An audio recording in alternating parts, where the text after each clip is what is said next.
자, 이렇게 물기의 상태에 따라서도 장의 건강 상태가 확인이 됩니다. 탈수를 교정하지 않으면 사망까지도 가게 됩니다.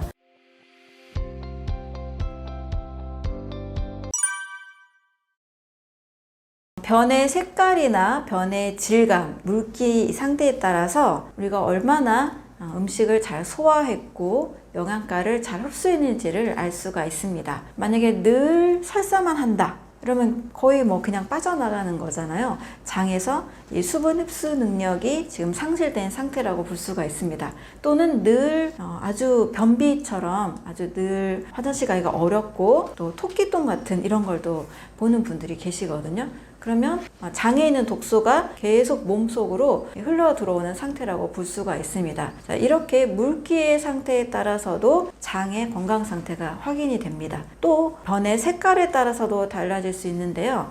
가장 좋은 변은 우리 황금변을 보자라는 얘기가 있잖아요. 아기들 키울 때 보면 이 황금색 변이 가장 좋은데요. 너무나 색깔이 어두운 갈색이나 거의 회색 가까이 변한다. 이것도 몸의 췌장이나 여러 이 몸의 기능들에 문제가 있는 상태로 볼 수가 있고요. 또 너무 빨갛다. 그러면 어딘가에서 또 이 피가 또 흘러나와서 또 빨간 변을 볼 수도 있습니다. 또 너무 녹색이다 하는 것도 식이섬유를 녹색 채소를 너무 많이 먹어서 소화하지 못한 형태로 또 몸속에서 나가고 있다라고 확인도 할 수가 있습니다. 가장 건강한 변은 황금색 변이고 또 바나나 굵기 어떤 질감 정도이면서 또 물에 뜨는 부변을 보는 것이 가장 건강한 변이라고 볼 수가 있습니다. 대부분 우리가 물에 뜨는 변을 본 적이 없기 때문에 그런 게 있느냐, 말도 안 된다 이렇게 말씀하시는 분들이 계세요. 그런데 한번 테스트를 꼭 해보시기 바라겠습니다. 정말 식사를 아주 꼭꼭 씹어서 그리고 좀 적은 양에 너무 과식하지 않은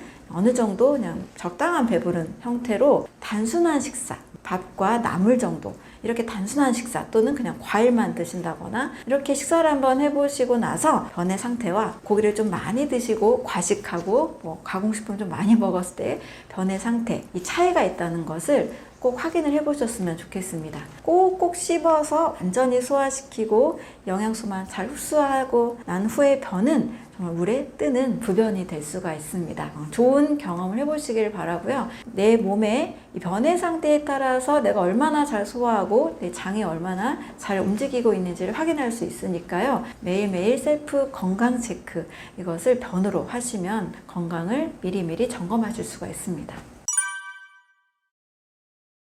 똥 모양이 토끼똥 모양으로 이렇게 잘게 부서져서 나온다는 것은 장에 약 100시간 동안 머물러 있었다는 의미입니다. 여러분 100시간 동안 몸에서 나가야 되는 변이 머물러 있다면 어떤 일이 일어날까요? 대변에는 수분도 있고 여러 찌꺼기들 또 유해균들 죽은 세포 덩어리 여러 독소들이 같이 있습니다.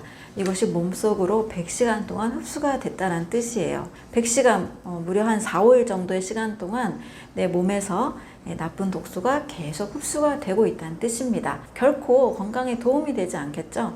그래서 토끼똥처럼 본다 이런 분들은 반드시 경각심을 가지고 하루에 한 번 갈 수 있도록 못해도 이틀에 한 번은 꼭 갈 수 있도록 내 몸의 장 건강 상태를 꼭 관리하시면 좋겠습니다.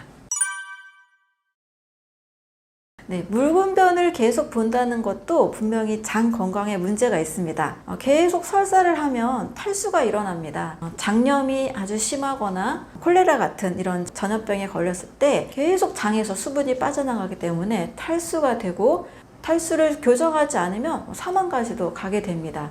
그래서 설사를 한다는 것은 몸에서 뭔가 나쁜 것이 있어서 일시적으로 빠져나가는 현상으로 볼 수도 있지만 늘 설사를 한다면 장의 건강 상태를 반드시 점검하셔야 됩니다. 여러 요인이 있을 수 있지만 일단은 장에서 유익균과 유해균의 장내 미생물 상태도 문제가 있을 수 있고요. 대장에서 이 수분 흡수 능력, 수분 흡수가 잘 되지 않는 것은 여러 미네랄들이 균형적으로 내 몸에 들어있지 않기 때문에 수분 대사에 문제가 생기는 겁니다. 세포 대사의 가장 기본이 되는 나트륨이나 칼륨 같은 것도 문제가 생길 수 있습니다. 또 자가 면역 질환이 있을 경우에도 설사를 할 수가 있습니다. 크론병이나 궤양성 대장염이 있는 분들도 설사 또 복통 이런 것들을 많이 호소하는데요. 내 장의 면역 건강 상태 이것도 꼭 점검해 보셔야 될 수 있습니다.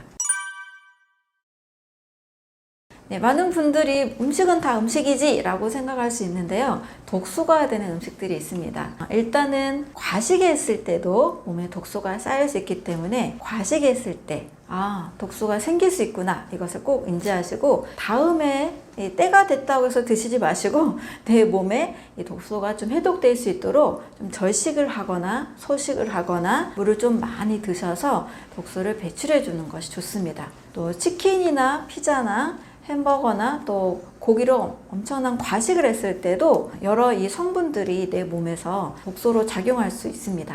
이런 음식을 드셨다면 꼭 다음 식사 때는 과일만 드신다거나 또는 채소 녹즙을 드신다거나 해서 꼭 해독에 도움이 되는 식사를 꼭 추천을 드립니다. 소화가 된 뒤에 물을 많이 드셔서 독소가 좀 잘 빠져나갈 수 있도록 조치해 주는 것이 도움이 될 수가 있습니다.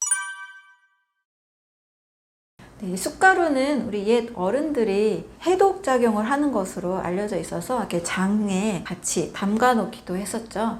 숯에는 굉장히 많은 구멍이 있어서 이 탄소 구멍에 독소들이 흡착하는 원리로 해독작용을 하는 것으로 알려져 있습니다. 숯을 해독이나 정화작용에 그냥 쓰기도 하는데요. 미국이나 유럽에서는 이 숯가루로 캡슐, 차콜 캡슐을 만들어서 좋지 않은 음식을 먹었을 때 또는 배가 아플 때 응급처치로 해독제로 사용을 하기도 합니다. 숯의 효과는 해독작용이 있고 몸에 있는 독소들을 흡착을 시켜서 내보내는 작용이 있습니다.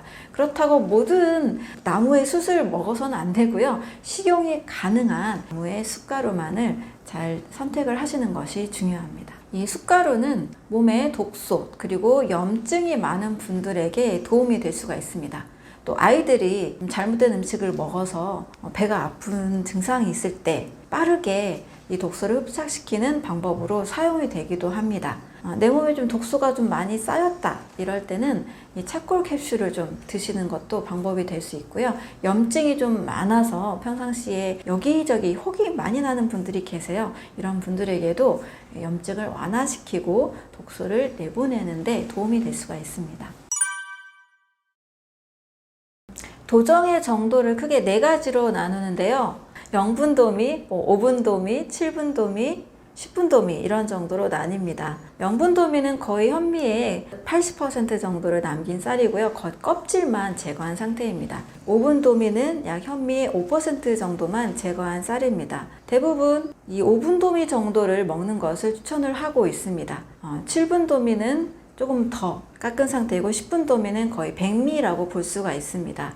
백미는 현미에 들어있는 이 쌀 눈이나 아미노산들이 다 제거된 형태이기 때문에 가장 먹기는 쉽지만 영양가는 거의 탄수화물밖에 없다고 보시면 됩니다. 어느 정도 이 쌀눈과 영양가가 남아있는 형태는 5분도미. 5분도미가 너무 딱딱하다고 느끼시는 분들은 7분도미 정도까지 드시는 것도 괜찮습니다. 그래도 소화가 되게 안 되시는 분들이 계세요.